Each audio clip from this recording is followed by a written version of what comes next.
أعوذ بالله من الشيطان الرجيم. بسم الله الرحمن الرحيم.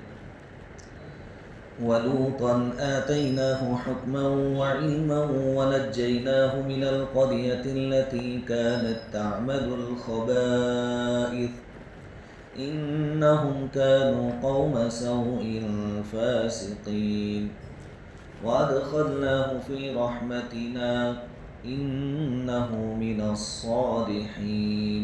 صدق الله العظيم. ادھر آ جاؤ تم.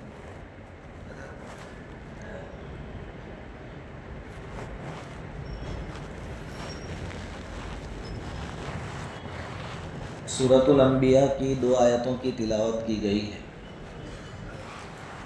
ان آیتوں کا ترجمہ یہ ہے: اور لوط علیہ السلام کو ہم نے حکمت اور علم عطا کیا اور اس کو اس بستی سے نجات دی جو گندے کام کرتی تھی. یقیناً وہ بہت برے فاسق لوگ تھے اور ہم نے اس کو اپنی رحمت میں داخل کیا. بے شک وہ نیک لوگوں میں سے تھے. جیسا کہ ہمیں معلوم ہے کہ سورۃ الانبیاء میں 16 نبیوں کا تذکرہ ہے. سب سے پہلے حضرت موسیٰ اور ہارون علیہ السلام کی بات تھی. اس کے بعد ہم تقریباً 3 دن سے حضرت ابراہیم علیہ السلام کے بارے میں سن رہے تھے. ابراہیم علیہ السلام کے ساتھ ہی رہتے تھے حضرت لوط علیہ السلام. لوط علیہ السلام حضرت ابراہیم علیہ السلام کے بھتیجے ہیں اور بچپن سے آپ کے ساتھ رہے ہیں. اور ابراہیم علیہ السلام نے جیسے ہی توحید کی دعوت دی، سب سے پہلے ایمان لانے والے بھی لوط علیہ السلام ہیں. ابراہیم علیہ السلام نے جب مصر کا سفر کیا تھا اس وقت بھی حضرت لوط علیہ السلام ساتھ ہی میں تھے. خیر، ابراہیم علیہ السلام نے تو پھر اپنا وطن ملک شام کو بنایا، یعنی سیریا کو، فلسطین کو. وہاں سے قریب میں 2 بستیاں تھیں. ایک کا نام تھا سدوم اور دوسری بستی کا نام تھا آمورا. سدوم اور آمورا. تو ان بستیوں کی طرف حضرت لوط علیہ السلام کو نبی بنا کر بھیجا گیا تھا. چنانچہ وہ حضرت ابراہیم علیہ السلام سے الگ ہوئے اور سدوم بستی کے اندر تشریف لے گئے. وہاں جو لوگ رہتے تھے ہر قسم کی برائی میں مبتلا تھے. یہ بستی کہاں واقع تھی؟ اردن. یہ پرانا نام ہے، نیا نام ہے جوردن. اس کے قریب میں ایک سمندر ہے جس کو ڈیڈ سی کہتے ہیں، بحر میت یا بحر لوط کہتے ہیں. اس تاریخ لکھنے والوں کا کہنا یہ ہے کہ جہاں سمندری علاقہ ہے وہاں کنارے پر پہلے پانی نہیں تھا، یہ بستیاں آباد تھی. پھر جب اللہ تعالیٰ کا عذاب آیا تو چونکہ اس بستی کے گناہ خطرناک تھے تو عذاب بھی بہت خطرناک آیا تھا. پوری بستی کو اٹھا کر پلٹ دیا گیا تھا اور وہ بستی سمندر کے نیچے 400 فٹ تک چلی گئی تھی. اب اوپر سمندر ہے اور پچھلے کچھ سالوں میں اس کے کھنڈرات ملے ہیں، ریسرچ کرنے والوں کو ملے ہیں. ہر قسم کی برائی اس بستی کے اندر پائی جاتی تھی. لوٹ مار، لوگوں کا مال زبردستی چھین لینا، اور ایک ایسی برائی جس کا زمین پر کوئی تصور نہیں تھا وہ بھی کسی قوم سے شروع ہوئی، اور وہ ہے لواطت. لواطت کس کو کہتے ہیں؟ کہ آدمی، انسان اپنی نفسانی خواہش کو عورت کو چھوڑ کر مرد سے پوری کرے، اس کو لواطت کہتے ہیں. ابھی ایک زمانے تک یہ چیز ہمارے نزدیک بھی بہت معیوب سمجھی جاتی تھی، لیکن پھر ہمارے ملک میں ہماری عدالتوں نے، ہماری کورٹوں نے اس کو ویلڈ کر دیا ہے. آج کی انگریزی اور سدھری ہوئی بھاشا میں اگر کہے گے سیکس، یعنی عورتوں کو چھوڑ کر مرد اپنی خواہش مرد سے پوری کرے، یہ بہت بڑا گناہ ہے، بہت بڑا گناہ ہے. یہ برائی، اس کی شروعات لوط کی قوم لوط نے کی، اور بھی بہت ساری برائیاں پائی جاتی تھی. عبد الوہاب نجار ایک آدمی گزرے ہیں، وہ کہتے ہیں کہ میں نے عبرانی ادب کی ایک کتاب پڑھی، جیسے عربی لینگویج ہے ویسے عبرانی لینگویج، تو عبرانی زبان کی ایک ادب کی کتاب میں نے پڑھی، تو قوم لوط کے اندر جو برائیاں پائی جاتی تھی اس میں سے کچھ برائیوں کا اس کے اندر تذکرہ تھا۔ ایک تو وہ کیا کرتے تھے کہ کوئی تاجر باہر سے آتا دوسرے علاقے سے اپنا سامان غلہ وغیرہ بیچنے کے واسطے، تو وہ اس کو کیسے لوٹتے تھے کہ چند آدمی آتے اس ویپاری کے پاس، اب مثال کے طور پر چاول بیچنے آیا ہے، گیہوں بیچنے آیا ہے، اناج بیچنے آیا ہے، تو ایک مٹھی اس نے اٹھا لی، ایک مٹھی اس نے اٹھا لی کہ ذرا چیک کرنے، نمونہ ہم لیتے ہیں نا، ایسے جتنے آتے سب نمونے کے لیے ایک ایک مٹھی اٹھا کر چلے جاتے۔ اب پوری بستی ایک ایک مٹھی نمونہ اٹھائے گی تو پھر ویپاری کے پاس بچے گا کیا؟ سب چلے جاتے، پھر تاجر کو احساس ہوتا کہ میرا مال تو یوں ہی مفت میں چلا گیا، ایک ایک مٹھی میں خلاص ہو گیا۔ پھر وہ تاجر روتا، سب کو سمجھاتا، تو پھر ایک آدمی واپس آتا اور کہتا کہ بھائی میں نے تو اتنا لیا تھا، لے اگر چاہیے تو لے لے واپس۔ تو وہ تاجر کیا سوچتا کہ ایک مٹھی سے میرا کیا بھلا ہوگا، پورا جو غلہ تھا میرے پاس وہ تو لوگ لے گئے، تو کہتا تو رہنے دے بھائی تیرے پاس واپس۔ اس کے چلے جانے کے بعد دوسرا آتا، کہتا بھائی میں نے تو اتنا لیا ہے، ایک مٹھی یہ چاول لے گیا تھا، اگر اس کی وجہ سے تیرا نقصان ہوا ہے تو لے واپس دے دیتا ہوں۔ تو ویپاری اس کو بھی کہتا کہ بھائی تیری ایک مٹھی سے میرا کیا بنے گا، ایسا طریقہ اختیار کرتا۔ اور قانون جس کو ہم کہتے ہیں قاعدہ ویوستھا کی کیا پوزیشن ہوگی، وہ اس واقعے سے ہم اندازہ لگا سکتے ہیں کہ اسی عبرانی ادبی کتاب کے اندر یہ بات لکھی ہے کہ چونکہ ابراہیم علیہ السلام اور حضرت سارہ رضی اللہ تعالیٰ عنہ یہ بھی قریب ہی کی بستی میں رہتے تھے، شام میں، اور یہ سدوم میں قریب قریب میں تھے، تو ابراہیم علیہ السلام کے تو بھتیجے ہوتے تھے لوط علیہ السلام، تو ان کی خیر خیریت پوچھنے کے واسطے کبھی کبھی آدمی بھیجا کرتے تھے ابراہیم علیہ السلام کہ جاؤ بھتیجے کی حالت ذرا معلوم کر کے ہم کو بتاؤ کہ کس پوزیشن میں۔ ایک مرتبہ ایک آدمی کو ابراہیم علیہ السلام نے بھیجا کہ ذرا بھتیجے کے حال چال خیر خیریت پوچھ کے آؤ۔ یہ آدمی سدوم بستی کے پاس پہنچا، بستی کے باہر ایک لوطی ملا، قوم لوط کا ایک آدمی، اس نے اس آنے والے آدمی کو پتھر مارا سر کے اندر، لوطی آدمی نے، قوم لوط کے ایک آدمی نے آنے والے مہمان کو پتھر مارا۔ ظاہری بات ہے سر میں پتھر لگے گا تو خون تو نکلے گا، خون نکلا۔ اب مارنے والا کیا کہتا ہے خبر؟ بڑی عجیب بات کہ دیکھ تیرا یہ جو خون والا جو سر ہوا، سر جو لال ہوا خون سے، اس میں میری محنت ہے، میں نے پتھر مارا تیرے، تو تجھے اس کا معاوضہ مجھے دینا پڑے گا، مزدوری، کہ میں نے پتھر نہیں مارا ہوتا تو تیرا سر لال نہ ہوتا۔ ہمارے یہاں تقریباً ایسے ہی حالات ہونے والے ہیں، تو مجھے اس کی مزدوری دے، میں نے پتھر مارا اس کا۔ وہ کہتا بھائی تو نے میرا نقصان کیا، مجھے نقصان کی بھرپائی تجھے کرنی چاہیے، تو الٹا میرے پاس مزدوری اس کی مانگتا ہے۔ تو وہ لوطی کہتا چلو قاضی کے پاس، تو پھر قاضی کے پاس لے گئے، قاضی صاحب نے فیصلہ پورا معاملہ سنا، کیا ہوا؟ کہا کہ میں نے پتھر مارا تب خون نکلا اور اس کا سر لال ہوا، میں مزدوری مانگ رہا ہوں، یہ دے نہیں رہا۔ تو قاضی صاحب نے کہا کہ بھائی بات تو اس کی صحیح ہے، تیرا سر جو خون سے لال ہوا اس میں اس کی محنت، اس نے پتھر مارا، تو تجھے اس کا معاوضہ تو دینا پڑے گا، مزدوری تو دینی پڑے گی، مزدوری دے دیں۔ تو جو باہر سے آنے والا آدمی تھا نا بہت چالاک تھا، اس نے ایک پتھر وہاں سے لیا اور قاضی کو دے مارا سر میں، اور قاضی سے کیا کہا، کبھی میری مزدوری جو نکلتی ہے نا تمہارے اوپر تم اس کو دے دینا، اور وہ بھاگا وہاں سے، کیونکہ میں نے بھی تو محنت کی۔ اس نے قاضی کا سر پھوڑ دیا اور کہا کہ میری مزدوری تو اس کو دے دینا، اور وہ وہاں سے بھاگ نکلا۔ بہرحال واقعہ صحیح ہے غلط ہے وہ تو معلوم نہیں، ادبی کتاب ہے تو اوتھینٹک تو نہیں سمجھی جاتی، لیکن یہ واقعات لکھے ہیں۔ قصص الانبیاء مفتی حفظ الرحمن شوہروی کی ایک کتاب ہے، اس میں قرآن میں جتنے نبیوں کے واقعات ہیں، جتنی بستیوں کے واقعات ہیں وہ تفصیل سے لکھے ہیں، اس کے اندر سے بات میں نے آپ کو بتائی۔